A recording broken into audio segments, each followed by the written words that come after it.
મિત્રો આપણે સુરેખ સમીકરણની જે સંહતિ છે એનો ઉકેલ શ્રેણિકની મદદથી આપણે મેળવી ચૂક્યા છીએ. હવે એ સુરેખ સમીકરણની સંહતિ આપણે નિશ્ચાયકની મદદથી કઈ રીતે ઉકેલવું તે જોઈએ. બરાબર? તો અહીંયા સમીકરણની સંહતિનો ઉકેલ નિશ્ચાયકની મદદથી, તો આ રીતની આપણી પાસે સમીકરણ સંહતિ હતી. a1x b1y c1z d1, a2x b2y c2z d2, a3x b3y c3z d3. મિત્રો આ રીતે આપણને જે સમીકરણ આપેલા હોય તો સમીકરણ પરથી આપણે સૌપ્રથમ નિશ્ચાયક બનાવશું.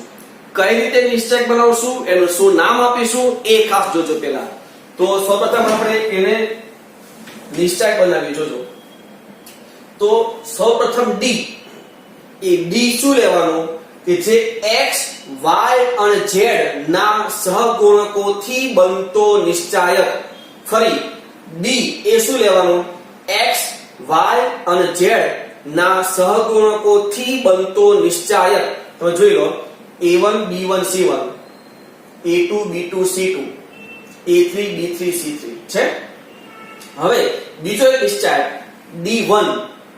d1 એટલે શું કરવાનું, તો કે આપેલ જે સમીકરણ જે સંહતિ છે એ સંહતિમાં x ના સહગુણકો સિવાયના, ધારો કે x ના સહગુણકો દબાવી દો તો તમને શું દેખાય? જો b1 c1 d1 છે, b2 c2 d2, b3 c3 અને d3 બેઠા એ જ ક્રમમાં બેઠું એમને એમ લખી દીધું. d1 એટલે x ના સહગુણકો સિવાયના જે ઘટકો છે, એટલે x વાળો જે પદ હોય એને આપણે પ્રેસ કરી દઈએ, હટાવી દઈએ તો બીજા તમને કયા ઘટકો દેખાય, કયા કોન્સ્ટન્ટ દેખાય? તો કે b1 c1 d1. આ જે છે અચળ કોન્સ્ટન્ટ હંમેશા જમણી બાજુ જ રાખવાના, આ ખાસ ધ્યાન રાખવાનું. બરાબર છે? તો b1 c1 d1, b2 c2 d2, b3 c3 d3 એ આપણું શું બનશે? Capital D1. આ જ રીતે d2. d2 એટલે શું, તો કે આપેલ જે સમીકરણની જે સંહતિ છે એમાં y ના સહગુણકો સિવાય, પહેલા d1 આપણે શું બનાવ્યું, તો કે x ના સહગુણકો સિવાય. હવે d2 તો કે y ના સહગુણકો સિવાય. તો y વાળા જે સહગુણકો છે એને હટાવો તો શું દેખાય? જુઓ, a1 c1 d1, a2 c2 d2, a3 c3 અને d3 છે. અને છેલ્લો d3. આ d3 શું, તો કે z ના સહગુણકો સિવાય, z ના સહગુણકો હટાવો તો શું દેખાય? જુઓ, a1 b1 d1, a2 b2 d2, a3 d3 અને d3. તો આ રીતે સૌપ્રથમ જે આપણને સમીકરણો આપેલા હોય એ સમીકરણ પરથી d1 d2 અને d3 આ રીતના ચાર નિશ્ચાયક પહેલા બનાવી લેવાના. d એટલે શું, તો કે x, y અને z ના સહગુણકોથી બનતો નિશ્ચાયક. d1 એટલે શું, તો કે x સિવાયના, એટલે કે y, z અને કોન્સ્ટન્ટ. પણ ધ્યાન રાખજો, કોન્સ્ટન્ટ ક્યાં હોવો જોઈએ? ઇક્વલ ટુ ની જમણી બાજુ. એટલે કે d1 માં શું, x ના ઘટકો એટલે કે x ના સહગુણકો સિવાયના, એટલે કે x આપણે પ્રેસ કરી દેવાનો, y, z અને કોન્સ્ટન્ટ એના જે સહગુણકો તમને મળે છે એનાથી બનતો નિશ્ચાયક એટલે d1. d2 એટલે શું, તો કે y ના જે સહગુણકો છે એને આપણે હટાવી દેવાના, એટલે કે x ના, z ના અને કોન્સ્ટન્ટ, x, z અને કોન્સ્ટન્ટ આનાથી જે નિશ્ચાયક બને છે એ આપણું d2. અને d3 એટલે શું, તો કે z ના સહગુણકોને હટાવી દેવાના, એટલે કે x, y અને જે કોન્સ્ટન્ટ આવે તે x, y અને કોન્સ્ટન્ટ આ ઘટકોથી બનતો નિશ્ચાયક એટલે d3. બરાબર છે? તો આ d1 d2 અને d3 આ રીતે નિશ્ચાયક બની જશે. ઓકે, હવે આમાં જોઈએ આપણે શ્રેણી પર જોયું ત્રણ શક્યતાઓ હતી ઉકેલમાં. એ ત્રણ શક્યતાઓ કઈ હતી? તો કે એક તો અનન્ય ઉકેલ મળે, એક ઉકેલ ન મળે અને એક અનંત ઉકેલ મળે. ત્રણ શક્યતાઓ હતી ને, તો અહીંયા પણ એવી ત્રણ શક્યતાઓ છે. મિત્રો તમે 10મા ધોરણમાં ચોકડી ગુણાકારમાં જે રીતે ઉકેલ મેળવતા હતા એ જ વસ્તુ અહીંયા છે, સેમ એ જ રીત છે. પણ એને આપણે લખ્યું છે કે આ રીતે નિશ્ચાયક સ્વરૂપમાં. એમાં તમે નિશ્ચાયક સ્વરૂપે જ લખતા હતા, બે સમીકરણ આવતા હતા. બે સમીકરણને નિશ્ચયાંક સ્વરૂપે લખતા હતા, ખાલી નિશ્ચયાંકનું ચિહ્ન જે હતું એ ચિહ્ન ત્યાં કરતા નહોતા, એની જગ્યાએ ત્યાં માનાંક જેવું લખતા હતા ને. તો અહીંયા એવું જ કંઈક છે, જોજો આ જે છે ડી એ ડી અહીંયા બે શક્યતા હશે, કાં તો D is not equal to 0 હશે, કાં તો ડી ઇઝ ઇક્વલ ટુ 0 હશે. અહીંયા આપણે લઈએ, જો D is not equal to 0 તો સમીકરણ સંહતિનો ઉકેલ આપણને મળે. મતલબમાં જો D is not equal to 0 હોય તો અનન્ય ઉકેલ મળે. બરાબર, D is not equal to 0 તો અનન્ય ઉકેલ મળે, અને જો ડી ઇક્વલ ટુ 0 તો બે શક્યતા, ઉકેલ ન મળે અથવા અનંત ઉકેલ મળે. પણ અહીંયા પહેલો આપણે વિકલ્પ જોઈએ છે કે D is not equal to 0, આનો મતલબ શું થયો? અનન્ય ઉકેલ મળે. અને અનન્ય ઉકેલ કયો થાય? તો આ x y z જે આપણા સહગુણકો છે, d1 upon d minus d2 upon d અને d3 upon d. તો ચોકડી ગુણાકારમાં કરતા હતા સેમ આવું હતું ને, પહેલા x ના નીચે પછી y ના નીચે, y ના નીચે રાખો તો પેલો ક્રમ આપણે અહીંયા આ જે d2 છે, d2 છે ને, જો એ d2 માં આપણે ક્રમ બેઠો રાખ્યો છે, ત્યારે ક્રમ ઉલટાવતા હતા. અહીંયા આપણે ક્રમ બેઠો રાખશું, પણ એ વચ્ચે માઈનસ લઈશું, એટલે ઉકેલ શું થાય? d1 upon d minus d2 upon d અને d3 upon d. જો ઉકેલ મળે તો, અને ખબર કેમ પડે ઉકેલ મળે છે તેવું? તો d is not equal to 0. બરાબર, ફરીથી જો d is not equal to 0 તો અનન્ય ઉકેલ મળે, અને જો અનન્ય ઉકેલ મળે તો કઈ રીતે મળે? x y z is equal to d1 upon d minus d2 upon d અને d3 upon d. બરાબર, હવે બીજો શક્યતા જોઈએ. જો d is equal to 0, જો d equal to 0 હોય તો તમારે d1 d2 અને d3 મેળવવું પડશે. બરાબર, અને આમ પણ આપણે આગળ મેળવી જશે, આ કિંમતો મેળવવાની છે. સૌથી પહેલા d મેળવવાનો. જો d is not equal to 0 તો d1 d2 d3 મેળવવું જ પડે, અને આમાં કિંમત મૂકો એટલે ઉકેલ મળી જાય. જો d બરાબર 0 તો હવે તમે d1 મેળવો પહેલા.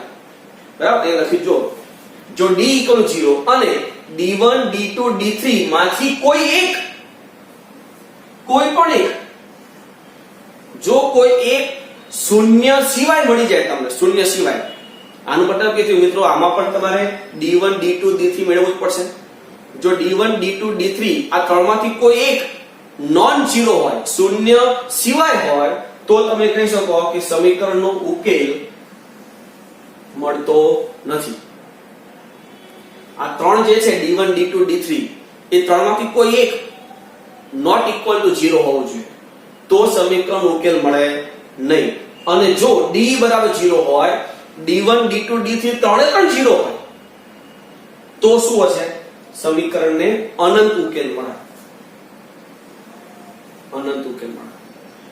મિત્રો આપણે સમીકરણ જોઈએ ને તો સમીકરણ પરથી તમને ખ્યાલ આવી જાય કે જો x y અને z ના સહગુણકોનો ગુણોત્તર જો સરખો હોય તો કાં તો એને એક પણ ઉકેલ નથી અથવા અનંત ઉકેલ છે. હવે એક ક્લિયર કઈ રીતે કરાય?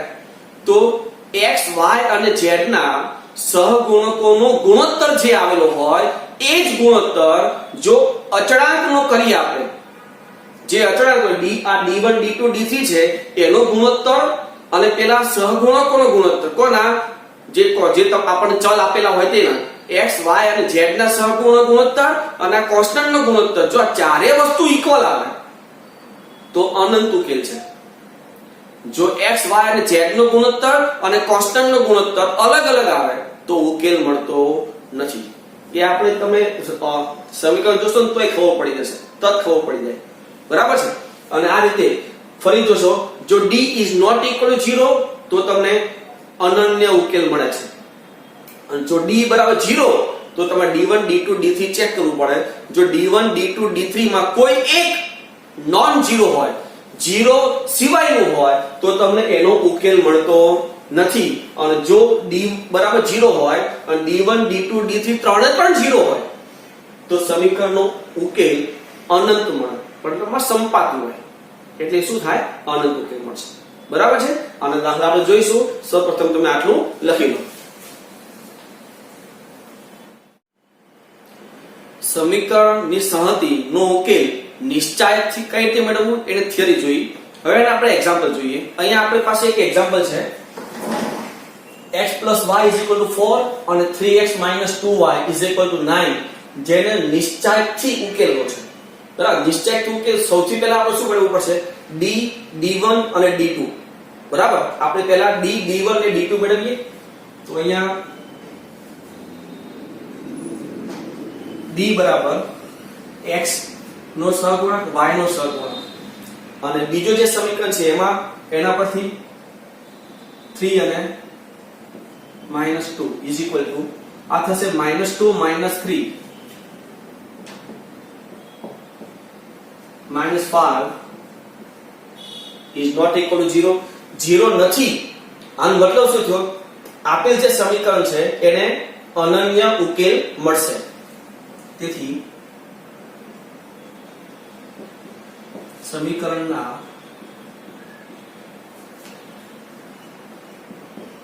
અનન્ય ઉકેલ મળે. જો અનન્ય ઉકેલ મળે તો આપણે હવે શું મેળવવું પડે? d1 અને d2. બરાબર, તો d1 અને d2 મેળવીએ.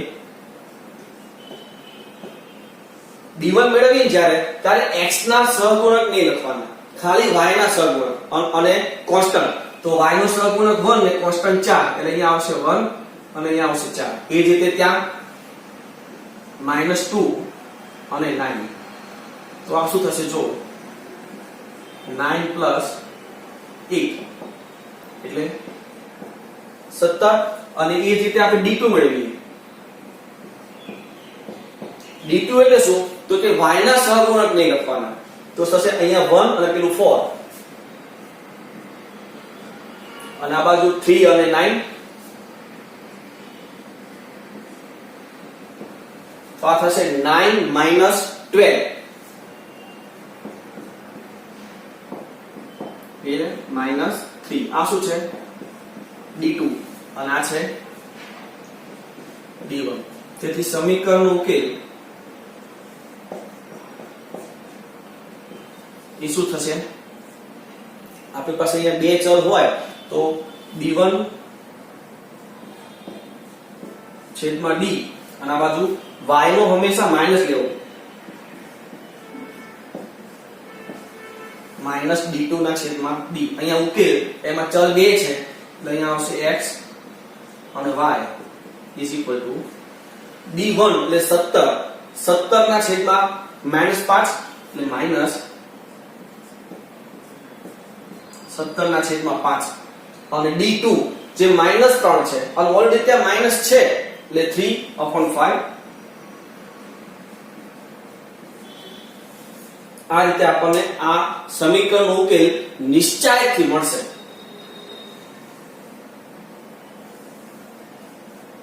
બરાબર, હવે એક આપણે 3 ચલ હોય તેવો એક એક્ઝામ્પલ જોઈએ. 3 ચલ હોય તેવો. તો અહીંયા છે 3 ચલ વાળો એક્ઝામ્પલ જેના નિશ્ચાયકથી એને ઉકેલવાનો છે. તો એમાં પણ ફરી આપણે સૌથી પહેલા શું મેળવવું પડશે? d. તો એમાં d મેળવીએ. ત્યાં તો ચલના સહગુણકો એટલે 1 1 અને 1 2 5 7 2 1 અને -1. આનું મૂલ્ય મેળવીએ 1. આ -5 -7 -5 અને -7 એટલે -12 -1. આ -2 -14 એટલે -2 એટલે -14 એટલે -16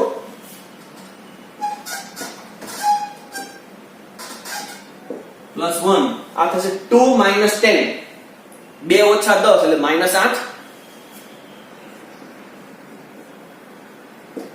તો -12 + 16 અને -8 -12 - 8 એટલે -20 અને આ +16 એટલે -4 એટલે છે -4 is not equal to 0. મતલબમાં સમીકરણ જે છે એને અનન્ય ઉકેલ મળે એમ કહી શકાય. આથી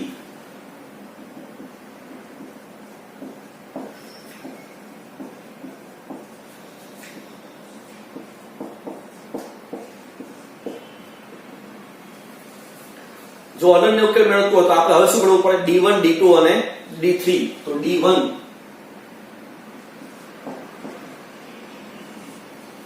એટલે x ના સહગુણક સિવાય 119 5 7 જોજો 52 અહીંયા 1 -1 0. હવે આ આગળ તો 1 થી આ 0 અને આ 52 -1 થી આ 0 અને આ -52 એટલે અહીંયા +52 થઈ જશે અને અહીંયાથી આ -5 -7 આ +9 તો ખરું -5 -7 એટલે -12 તો આ થશે 104 અને આ -108 104 -108 એટલે -4. એ જ રીતે d2 તો d2 મતલબમાં y ના સહગુણકો નહીં લેવાના તો 119 27 52 2 -10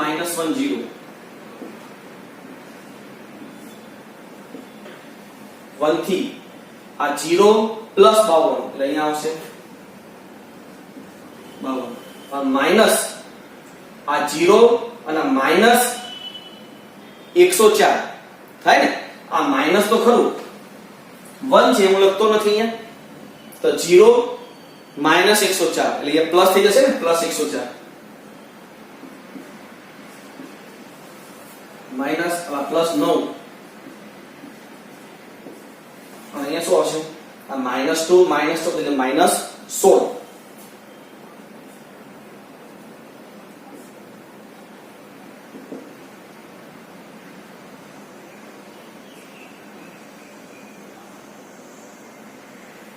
ઓકે તો આ -144 અને આ 156 માંથી 144 કાઢ નાખો 12 વધે ને એટલે અહીંયા આવશે +10. હવે એ જ રીતે d3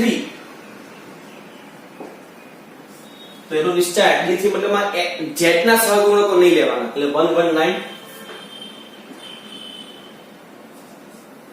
પછી 25 અને 52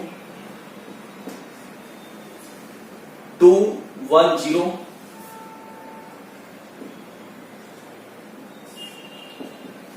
તો 1 થી આ 0 માઈનસ પાવર એટલે અહીંયા આવશે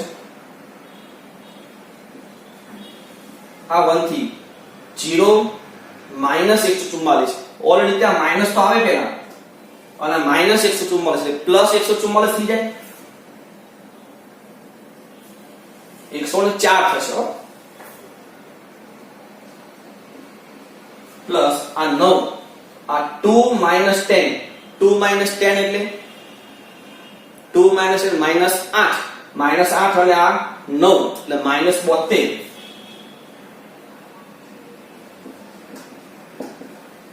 તો આ તમે જો -52 અને -72 -124 -124 પ્લસ 104 એટલે -20 એટલે અહીંયા આવશે -20.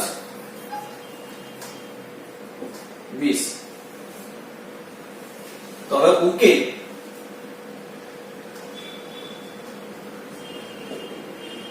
શું થશે d1/d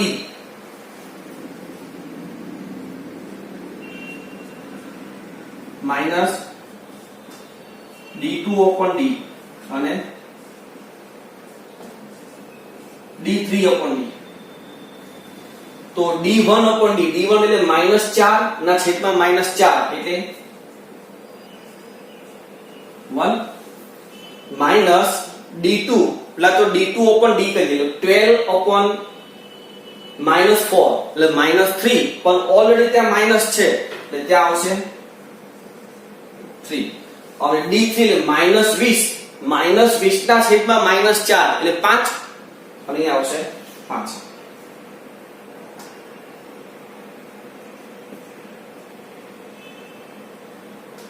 તો આ રીતે મિત્રો તમે નિશ્ચાયકથી સમીકરણનો ઉકેલ મેળવી શકો છો. ઓકે, લખી લો. નેક્સ્ટ એક્ઝામ્પલ જોઈએ. અહીંયા સમીકરણ સહથી ત્રણ સમીકરણ આપેલા છે. x y z 6, x 2y 3z 10 અને x 2y pz q માં ઉકેલ અનન્ય હોય, અનંત હોય અને ઉકેલ ન મળે. આ ત્રણ વસ્તુ આપ્યું છે. અનન્ય, અનંત કે ઉકેલ ન મળે તેવા સમયે આપણે p અને q શોધવું છે. આવો દાખલો મિત્રો આપણે આગળ કર્યો છે અને તમે જોશો તો આમાં જેવો જ છે. અહીંયા p અને q છે, ત્યાં લેમ્ડા અને મ્યુ હતું, કોઈ બીજો ચેન્જ નથી. તો આવા સમયે આપણે એ શ્રેણિકથી આપણે ચેક કરીશું, આ નિશ્ચાયકથી આપણે ચેક કરીએ છીએ. જે આપણને સિમ્પલ લાગે એમાં આપણે આગળ વધી શકીએ. તો અહીંયા નિશ્ચાયકથી જો કરવું હોય, આ એક્ઝામ્પલ કરવો હોય તો d1 d2 અને d3 આ ચાર વસ્તુ જોઈશે. તો પેલા d મતલબમાં x y અને z ના સહગુણકોથી બનતો નિશ્ચાયક 1 1 1 1 2 3 1 2 અને p. એને છોડી દો તમે નિશ્ચાયક તો તમને મળશે d બરાબર p - 3. હવે d1 એટલે x ના સહગુણકો હટાવો અને એનાથી બનતો જે નિશ્ચાયક છે તે મતલબમાં 1 1 6 2 3 10 અને 2 p q. અને હવે આ નિશ્ચાયક છોડી દો તો તમને d1 બરાબર q + 2p - 16 મળશે. બરાબર. હવે આપણે આગળ જોઈએ d2. આ d1 આપણને મળી ગયો, d મળી ગયો, d2 એટલે શું? તો y ના સહગુણકોને હટાવો અને એનાથી બનતો જે તમને નિશ્ચાયક મળે તે મતલબમાં 1 1 6 1 3 10 1 p અને q. અને એ નિશ્ચાયક છોડો તો તમને d2 મળશે. શું મળે જો -4p + 2q - 8. બરાબર. અને હવે છે d3 મતલબમાં z ના જે સહગુણકો છે તે હટાવીએ તો શું મળે 1 1 6 1 2 10 અને 1 2 q. અને એ નિશ્ચાયક છોડો તો d3 તમને મળશે q - 10. આ તો સિમ્પલ છે, નિશ્ચાયક છોડવું તમને આવડે. હવે વારાફરતી ત્રણ વિકલ્પ લઈએ. સૌથી પહેલા અનન્ય ઉકેલ હોય સમીકરણ આપણે પરથી અનન્ય ઉકેલ હોય એક નંબર લઈએ. અનન્ય ઉકેલ હોય, જો અનન્ય ઉકેલ હોય તો d = 0. આ જે d છે એ = 0. તો d નું મૂલ્ય આપણી પાસે છે p - 3. તો p - 3 = 0 મતલબ p = 3. હવે p મળે છે. અહીંયા તમે જોશો તો q નો કોઈ અહીંયા ઉલ્લેખ જ નથી. તો અહીંયા ફક્ત d = 0 પરથી p તમને મળી જાય. q નો ઉલ્લેખ નથી મતલબ q તમે ગમે તે લઈ શકો છો. તો મેં શું કરી દીધું q belongs to r. થાય ને? નેક્સ્ટ 2 નંબર અનંત ઉકેલ હોય. જો અનંત ઉકેલ હોય તો શું થાય? તો પહેલા તો d = 0. d = 0 મતલબ p - 3 = 0 તો p = 3. હવે અનંત ઉકેલ માટે d1 d2 d3 એ ત્રણેય 0 હોવું જોઈએ. તો ત્રણેય 0 આપણી પાસે જો d1 જે p અને q સ્વરૂપમાં છે, d2 અને d3 એમાં જે સૌથી સિમ્પલ પડે તે = 0 લઈ લો. તો મને આમાં ખાલી q છે. d1 માં p અને q છે, d2 માં p અને q છે, d3 એમાં ફક્ત q છે. તો આપણે એ સરખાવી દઈએ d3 = 0. ત્રણે 0 થવું જોઈએ. તો d3 = 0 તો q - 10 = 0 તો q = 10. તમે આ પણ લઈ શકો છો. એમાં p ની કિંમત મૂકી દો.